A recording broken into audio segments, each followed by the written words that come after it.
पूज्य गुरुजी और गुरुमावृंद एवं एठारे उपस्थित थिबा मोर छोट और बड़ भाई और भाभी माने तथा मोर सहपाठीगण मो कल्पना बेणुपाणी नवम श्रेणीर छात्री अटी।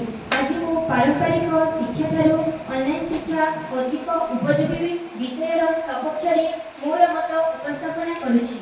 वर्तमान युग हेउछि विज्ञान प्रजुक्ति और डिजिटल युग। एही आधुनिक युग रे शिक्षा व्यवस्था मध्य प्रजुक्ति सहित आगको बढ़ुछि।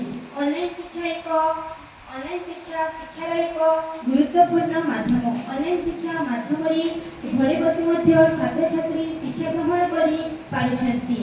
एथिपाई केवल मोबाइल कंप्यूटर किंबा इंटरनेट रो आवश्यकता रहिछि। सर्वप्रथमे आमे एहार समय संचयर कथा कहि पारिबा। वीडियो चित्र मानचित्र डिजिटल माध्यम पाठ को सहजरे बुझीहेबा।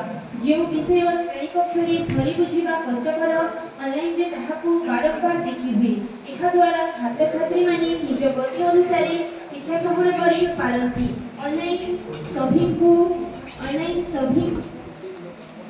शिक्षा सभी को निज गति शिखिबार सुजोग